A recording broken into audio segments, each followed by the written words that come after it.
Merci, Monsieur le ministre de l'Économie. Je pense qu'il est important que tous les Sénégalais, toutes les Sénégalaises mesurent la gravité des moments que nous vivons. Il est extrêmement difficile d'intéresser les Sénégalais sur des questions qui relèvent d'une certaine technicité, particulièrement quand il s'agit des finances et du budget.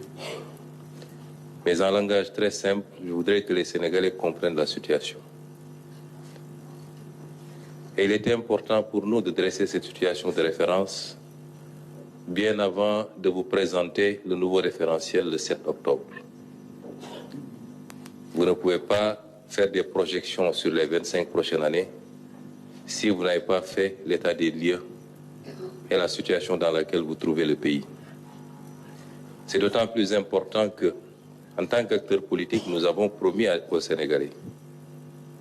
Nous avons mené une lutte politique pendant 10 courtes et longues à la fois années, qui ont été consacrées par l'élection du président Bassirou Diomaye Faye. Et nous avions promis aux Sénégalais que nous les mènerions au sommet du gratte-ciel. Et je confirme ici que par la volonté de Dieu, nous le ferons. Mais en le faisant, même si nous soupçonnions et même si nous avions quelques éléments de preuve que la situation du pays n'était pas au beau fixe, nous étions loin de nous imaginer que les choses étaient si catastrophiques.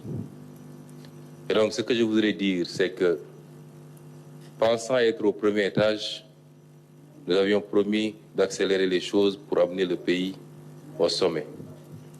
Après l'inventaire et l'état des lieux, nous nous rendons compte que nous trouvons le pays au 4e sous-sol.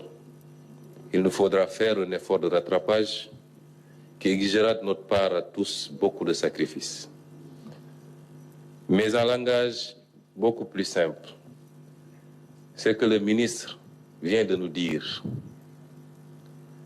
c'est que les autorités que nous avons remplacées ont menti au pays et ont menti aux partenaires en falsifiant les chiffres publics, en donnant des données erronées, au moins sur les 3 aspects qu'il a soulevés, mais vous pouvez le considérer sur tout autre aspect, en l'occurrence ici, le déficit public, qui est au double de ce qui a été annoncé pendant tout ce temps. La dette publique, qui est 10 points plus élevée que ce qui a été annoncé. Et de manière constante d'ailleurs, de 2019 à 2023. L'exercice aurait pu remonter plus loin. On aurait su ici, la tendance avait pris départ un peu plus tôt, mais les 4 exercices nous suffisent pour voir à quel point le régime du président Macky Sall a menti au peuple, a menti aux partenaires, a tripatouillé les chiffres pour donner une image économique, financière et budgétaire qui n'avait rien à voir avec la réalité. C'est d'une gravité extrême. D'une extrême gravité. Sur le 3e point, il a abordé la question du surfinancement. De manière très simple, ça veut dire simplement que les partenaires avaient accepté que le Sénégal puisse aller en termes de levée de fonds au-delà de ce qui était annuellement autorisé, en prévision du début des 4 premiers mois de l'exercice 2024, qui, dans tous les cas, étaient des exercices incertains au regard des élections qui se profilaient. 600 milliards qui n'auraient dû être dépensés qu'à partir du 1er janvier, mais que le régime sortant a dépensé avant notre arrivée au pouvoir, c'est-à-dire avant 2024, sur l'exercice 2023, ce qui est extrêmement grave. Il est important d'insister sur ce point parce que la manipulation a voulu faire croire aux Sénégalais qu'il y avait un problème avec le surfinancement et que c'est notre régime qui a utilisé ces fonds, ce qui est totalement faux. Ça a été utilisé et de manière injustifiée pour plus de 300 et quelques milliards par l'ancien régime. Et au moment où on parle, nous ne trouvons nulle trace de l'utilisation de ces fonds.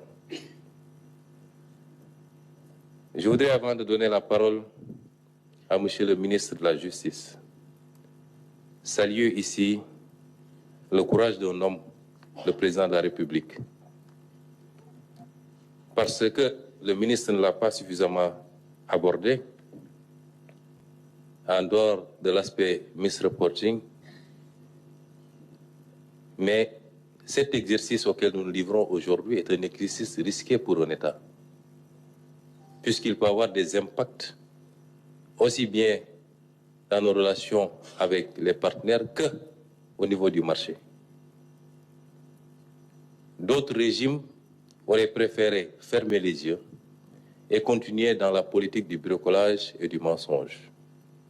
Quand nous avons découvert la situation, nous avons tenu des réunions en présence des ministres concernés.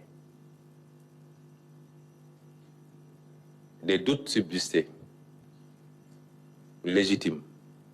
Et le président de la République a donné une réponse très simple. Je ne démarrerai pas ce mandat dans le mensonge, je ne le déroulerai pas dans le mensonge et je ne le terminerai pas dans le mensonge.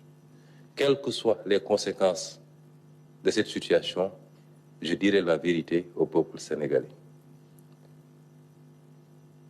Et je dis que Dieu aime le Sénégal. Parce que si on avait été inscrit dans la continuité, je puis vous assurer que ceux qui sont à l'origine de cette situation ne l'auraient jamais présenté tel que nous le ferons aujourd'hui. Et le peuple sénégalais aurait été rattrapé tôt ou tard par les conséquences catastrophiques. Nous avons vu énormément de pays se retrouver en situation quasiment de faillite parce que leurs élites ont préféré taire la vérité et continuer dans la manipulation. Je voudrais saluer le courage de cet homme également.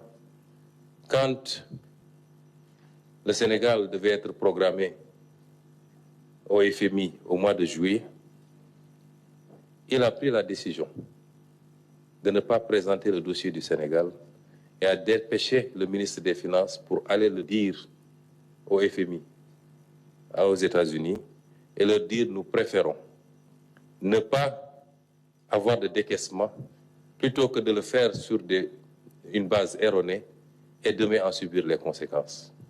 Certains manipulateurs ont voulu dire aux Sénégalais que le FMI a reporté le rendez-vous parce qu'on aurait opéré des levées de fonds. C'est totalement faux.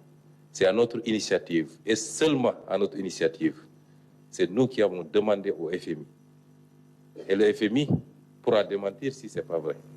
C'est nous qui avons envoyé, dépêché une délégation pour dire au FMI que nous préférons reporter ce rendez-vous, le temps de terminer le travail que nous étions en train de faire et de pouvoir nous présenter à lui dans des conditions qui reflètent la situation du pays. Ces précisions sont extrêmement importantes parce que nous sommes dans un pays de manipulation, de diffusion de fausses nouvelles à longueur de journée. Et sur ces questions, j'inviterai tous les Sénégalais à beaucoup plus de retenue, parce qu'il s'agit de l'image du pays et de sa crédibilité à l'extérieur. C'est des questions qui relèvent à la limite de sécurité nationale. Et tout Sénégalais qui se prononce, quelle que soit la liberté dont il dispose, doit le faire sur la base de chiffres, de faits et d'informations vérifiées. Je m'en limiterai à ça. Et ces données ou ces informations qui ont été produites ne seront jamais démenties par ceux qui en sont les auteurs. Des ministres ont été présentés ici comme étant les meilleurs ministres des Finances que la République n'ait jamais connus. Le ministre Moustapha Ba, le ministre Amadou Ba, d'abord en tant que ministre et en tant que Premier ministre. et même le président de la République Macky Sall et tout ce beau monde a menti aux Sénégalais, a menti au peuple, a menti aux partenaires pour pouvoir simplement bénéficier de fonds et qui, j'y reviendrai après, le plus souvent ont été détournés de leur objectif. C'est une situation d'une extrême gravité qui appelle à l'exercice de situation des responsabilités, mais également la nécessité d'en tirer toutes les conséquences. C'est pourquoi je vais donner la parole à M. le ministre de la Justice qui donnera quelques éclairages sous l'angle juridique. Monsieur le ministre, vous avez la parole.